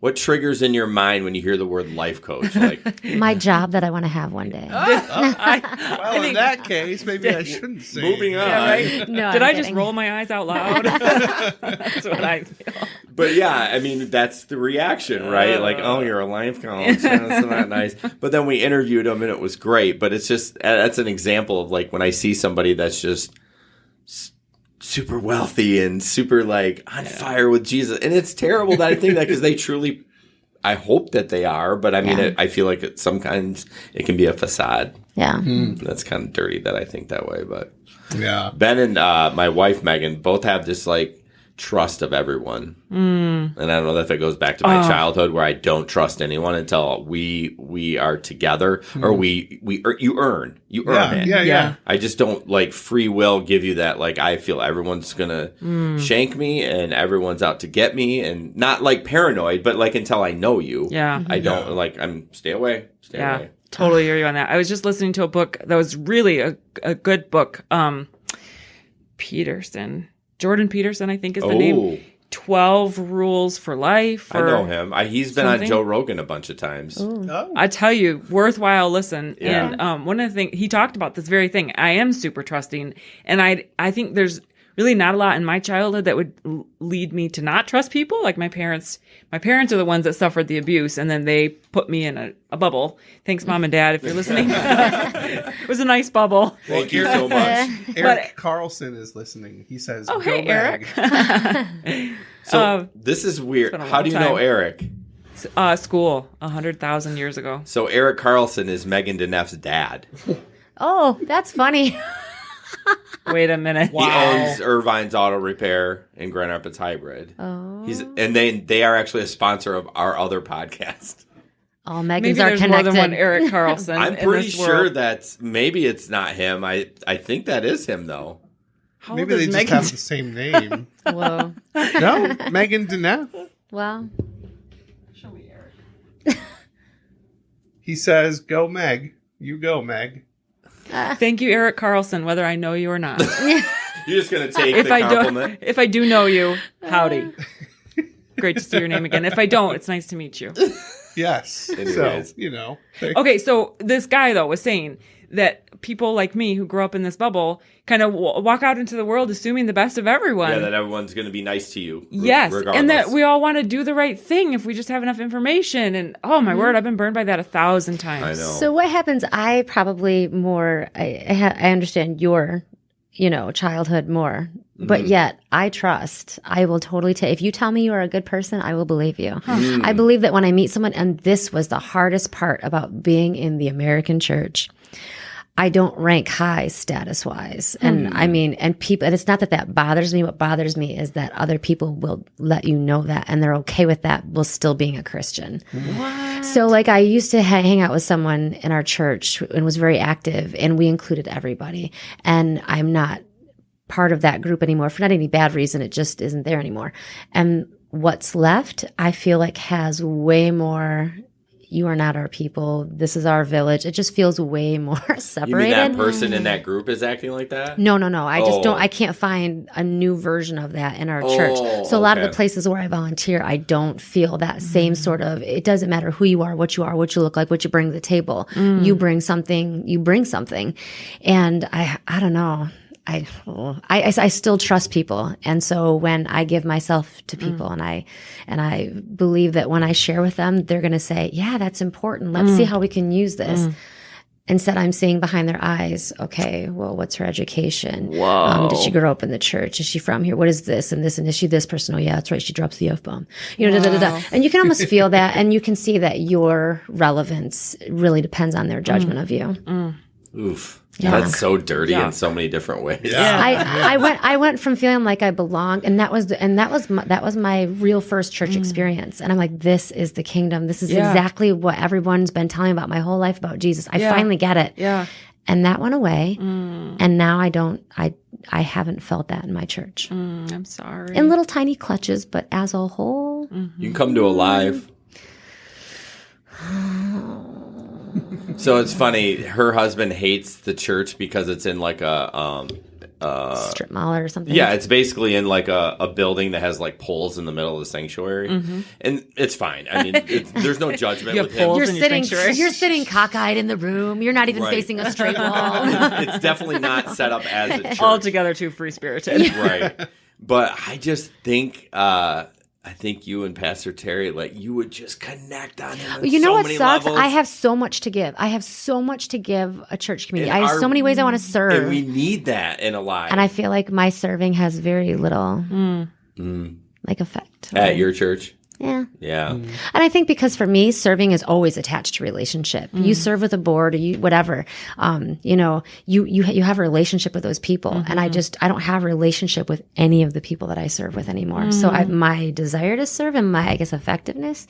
Well, I think, I know we're getting sidetracked, but I think a lot of the leadership had changed there. I know you and Jody were friends, and You were saying names again. I'm sorry, Oh, boy. but I mean, but I'm just saying, Team Jody. well, it's a positive thing, and she left and moved on, so that kind of shifted. I felt like it shifted a lot of the administration and the leadership there. But, Special person, but not the only one on the planet like that. They should have looked for someone else. right? Sure. Yeah. Yep. So. Fair enough. You want to jump into current events, Ben? Let's do it. All right, we're going to skip ours because you guys are the guests, so we're going to talk about yours. Megan, why don't you talk about, looks like, you talked about it a little bit, but let's just talk about that article. Yeah, so I had to admit that politics, I hate it. So I don't listen to the news. No worries. I just It's ask okay. my husband and kids what's going on in the world, which is awful. But I was sitting in my therapist's office and had a few minutes before my appointment and flipped through a Psychology Today magazine and loved the article so much that I was really glad to see this opportunity to go find it online again. Yeah. It was about cognitive labor and division of that work in the household. And so cognitive labor is like the stuff that we keep in our minds and do in the little snippets of time when we're sitting in our car having a nap or, whatever. It's Don't judge me. keeping track. I'm not judging at all. I'm jealous. It's keeping track of when the library books are due and the kids, what time they're supposed to be picked up from school, and the dry cleaning and the car and all the just stuff that you have to think about when you're running a household in America in 2020. So, that was encouraging to me. I came home after I read it and got a great big piece of paper and a bunch of markers and wrote all the things that I like keep track of and am committed to. And you did that after you read that article? I did. I look so impressed with that because most people, like, I just read it and then I was like, oh, that's important. Well, All it was right, really, next yeah, thing. it was really significant to me. I was like, part of what was significant about the article is that it said that we often don't count or calculate or give ourselves credit for this work. And I thought, well, geez, I'm doing a whole lot that neither of us, my husband and I, both don't think about or realize. And like, just do it. I just do it, right? And so it's kind of maybe like thinking about what are the rocks and what are the pebbles and what are the sand, and who the hell says that we should have our ball jar full? Like, why can't we have an inch at the top? A buffer. Yeah, Some air. right. Well, and just the idea, all that stuff, you do it as it comes in. So that I when I read that article that you linked, they were like micro decisions. Yeah. And so like, a paper comes home from school and you don't just read it and sign it and nothing is going on upstairs. It's a micro decision. Yep. It's like, okay, this is intramural basketball. I have to think, okay, I have to drive here. That day's okay. I'll have to find a ride. Write that down. And it doesn't take much, but when you do a lot of those in one day, you don't realize how much that's ticking away at your intellectual energy. Absolutely. And so sometimes when my kids would come home, I'm like, I am exhausted. Yes. And this was before all the school and all that stuff. And now I'm just like a dead woman walking. But I mean, it was just like tiny little things. And so while I was sitting there tonight talking to my husband about the article, about talking about it tonight, my 7-year-old is like, Mom, ask a question. Mom, ask a question. And so I was like, Judah, Dad's right there. Why? I'm like, and it's you. There's no right or wrong answer. Why are you asking me all these questions? And he was like, and I'm like, and he got the fear on his face. I mean, all my children fear me. I'm kind of crazy, and I'm like, this is not anything it's not a correction thing. It's a curiosity thing. And he said, because I know you'll say yes. Oh, that's great. So that was part of it. But I think it is the idea that I stop and I answer questions. I can be in the middle of homework, reading something, doing whatever, and I'll stop and I know. I freeze up like an old computer. And then they just keep asking. I'm like, I can't think. I'm processing. I've learned. Don't you see that? Right. I've learned to do this. I've learned to do this, like right in, and I feel bad, but I'm like, nope. Or I'm like, I point at your father when he's here. You can ask him things too. And it's not that Tim doesn't want to answer stuff. But he's not going to be like, you're the default answer person for like everything. It's exhausting. Mom, do you know where my orange sock is that I need for soccer? And also, it's in the second drawer. What's the meaning of life? And also, can so and so spend the night? And also, can I tell you the 5 characters that I like best in Mario Kart? And also, and like, I'm like, yeah, okay, you can write that down. We'll share that later. Meaning of life. Let me do a little research. Orange sock is in your drawer, the bottom part where it got shoved. And then I'm like, I need to come and take notes, lessons. And then I'm like, okay, amazing. And vodka. That's fantastic. No, that's a really good article. There's so much that goes on without even knowing it's going on. And I just emailed that link to my wife because I was like, this is amazing. Like, I'd love to look at Husband it. of the year. Ass kisser.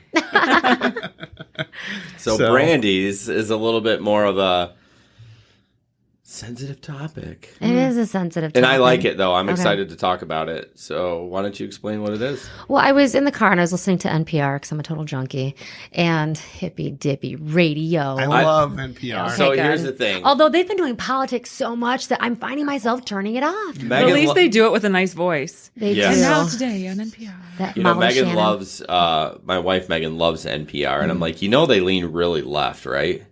And she's like, I actually didn't even know that. I'm like, I'm sorry I told They you that. do, but not as far as other media. That's true. True. Yes. And because they are a little more special interest, it kind of keeps it from getting too. But now because they're doing politics, it does kind of feel like It that. does. So I'm like, click it off.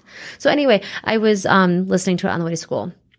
and they had an interview on. So I tried to find the interview, didn't find the interview, so linked the closest article I could find, which is just kind of an analysis of are all these lockdown drills that they are doing in schools in response to the rise in school shootings.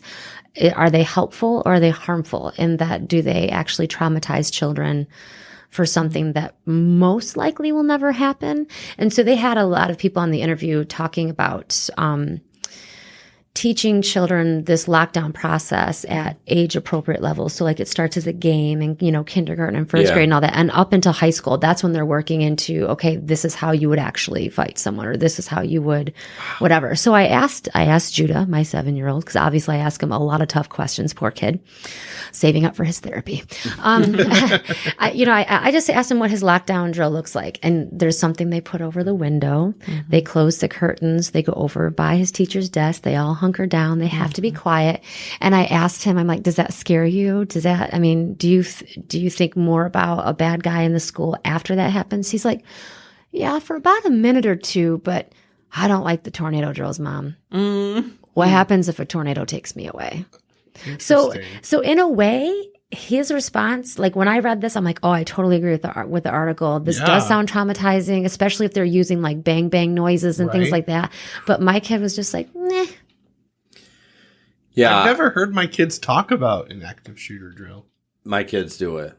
I'm sure regularly. they do. We just haven't heard. Mine haven't talked about it either. So recently, it's funny you bring that. Not funny, but you bring this up. I heard something like a week ago that a school actually did one of these and didn't tell anybody. Oh, that was a big part of the article. Is that and I'm like, yeah. Whoa, huge problem. That's a huge. I mean, people were like texting their loved ones. Like, oh my god, the drill is important. I think a surprise drill is fine as long as everyone knows that day. Right. Today's going to be the drill. So you need to act appropriate when it happens, and they can surprise it on them. But they said in one of the articles, like they made the point of when we do a fire drill, we don't light a fire in the hallway. Correct. Yeah. So some of these schools were doing that. They weren't telling anybody, and they had rubber bullets. Yeah, like flashbang, really? like flashbang stuff, like where all of a sudden it makes the like firecrackers or whatever.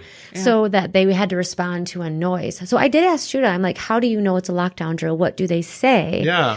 And he said that they are warned ahead of time and that someone just comes on the loudspeaker and says, this is our lockdown drill, so just do what you're supposed to do. And they're very kind and loving, and they walk through the process. But I mean, he would probably pee himself. Well, I actually disagree with the way they do it. I still think it should be somewhat intense. Because how are you going? I mean, to a certain level, not maybe for the kids in Judah's age. Yeah, from as they get older, right, you like a little middle more. school and high school, because chances are that's where it's going to happen. Yeah. But I'm fine with them telling it, but I think it should. I mean, because otherwise people just go through the motions and just don't have a little fire under their butt. You know what I mean? I don't know. You brought up too, you wondered if it was necessary, or maybe the article did, but like you said, what are the chances are low, but it's also a pretty slim chance that there's going to be a fire tornado too. True enough. So it's the reality of what it is. Well, I think the point that they made in the article was that even more important than these lockdown drills is the idea that we need to be more tapped into what's happening with the kids prior to that, because the kids that are doing this are usually they go to that school, have been to that school, are suspended or expelled, have been disciplined for either bringing weapons or making threats, told somebody they were going to do it. So there were all these like warning signs and factors leading up to things for the majority of them. Okay. And people either didn't listen or they simply disciplined them. If somebody wants to shoot up a school, they're not like, oh darn it, I'm suspended. I'm going to have to kill everybody next week. That's not a deterrent. Yeah. I do think you're right. There needs to be a lot of other than just a reaction. We talked about earlier, like proactive to reactive. This is a reactive, which it's necessary, but I think even more than that, there should be the proactive. Well, I find it kind of ironic that we're talking about like the traumatizing effects of these drills. Yeah. And yet you got to figure that the kids who are doing the shootings are traumatized, right? Yeah. So we're traumatizing kids to try to protect them, but like our mental health statistics in teenagers are terrible. Yeah. So much anxiety, depression. They went through and listed all the things, and the things they had in common was that a lot of those kids started with some sort of mental illness that could have been diagnosable, broken families in some way, shape, or form, and typically had been disciplined for something that was relative to the situation, whether like being, bringing a weapon or whatever, and had just went through some sort of being pulled out of the community or being pointed out for it with no real help, but just the discipline. And they all kind of fit in those categories pretty neatly. So, I mean, already you're looking like, that mental health piece was the first piece that was mentioned. Yeah. I remember one time I was doing laps at the Y and like the long whistle blew. And so everybody had to get out and we stood and then watched as this person was dragged out of the pool and they administered CPR or whatever. It was terrifying. I remember as I sit here and tell you the visceral feeling. I'm praying and then like somebody started standing up and smiling. It was a drill. They hired somebody to come in and drown so that to test their my word. I was calling on the Holy Spirit to save the situation. Okay. And that is exactly what they're doing to teenagers. Yeah. And I still remember the visceral reaction I had to that. Like, it was terrifying Like, to if watch. you're going to do that, you need to, like, have all actors in there. Yeah. Or something.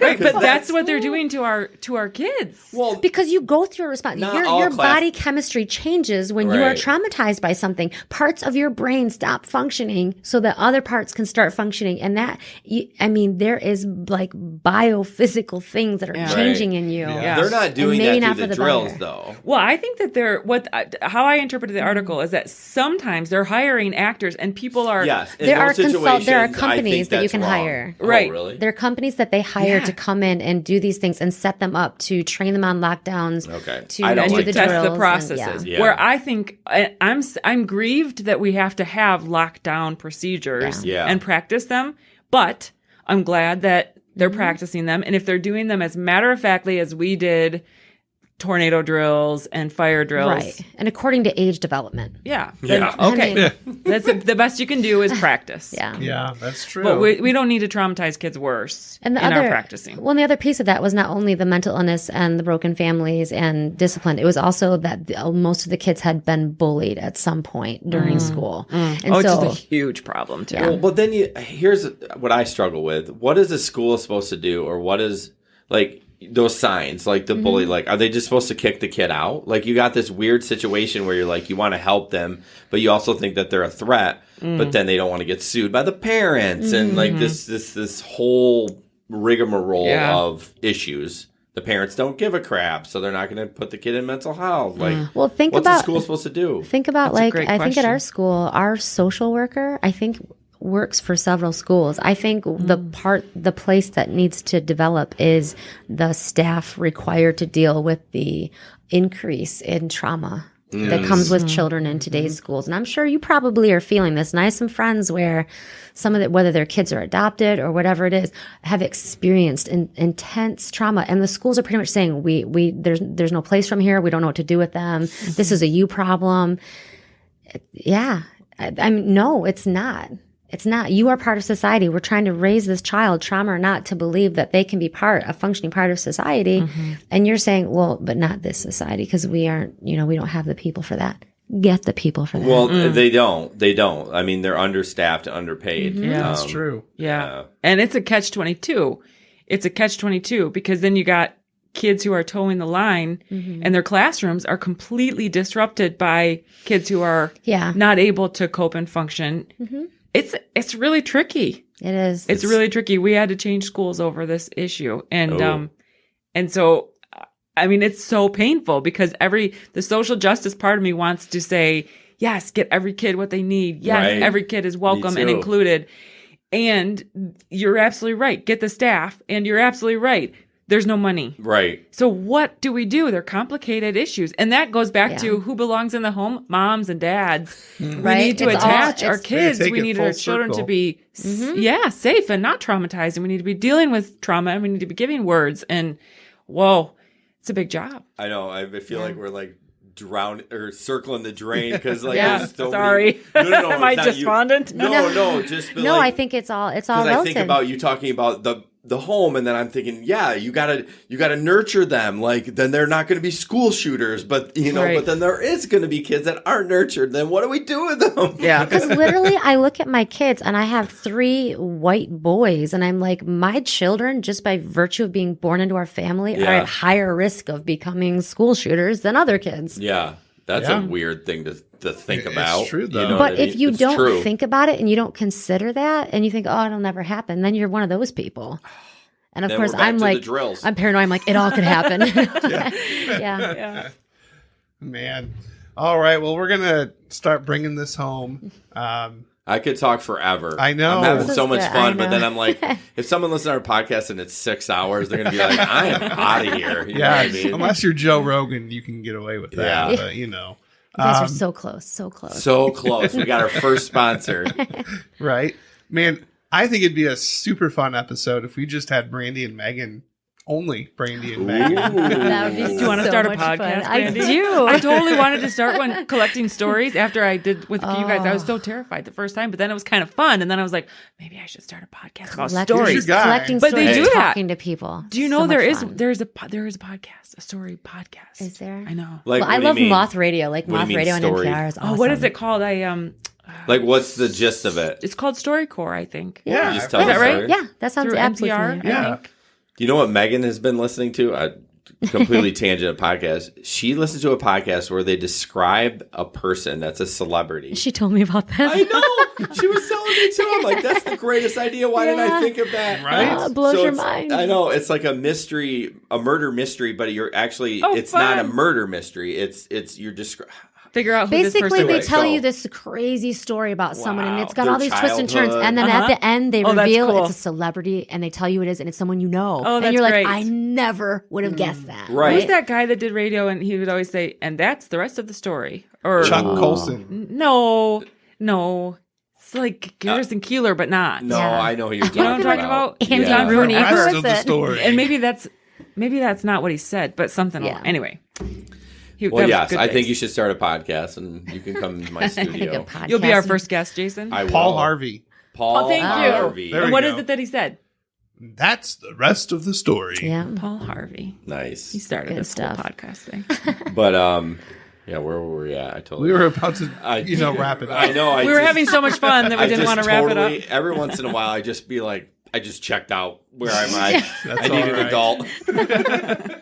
So I Ask had Brandi. I think she's really good at that. I'll Speaking find the of- good side of it anyway. Yeah. I had to send a text to my sitter and was like, can you stay till 9:30 by chance? This has just been amazing. So hopefully you guys don't have to jet out of here right now No, either. it's But good. man, we could go for hours. Yeah. To wrap this all up, we're going to each have a chance to share briefly Good About- luck, bro. I know. That's so funny. about a connection that was either formed or a connection that was refreshed. Somebody in your life that either it's a new relationship or it's somebody that you've known for a while and you had a moment where you're like, wow, I really appreciate you. So we'll just state it in a few sentences. We're not going to have time to discuss it, but I do want to at least create a space where we can honor those people. So, Oh, I'll make it real short. I got nothing.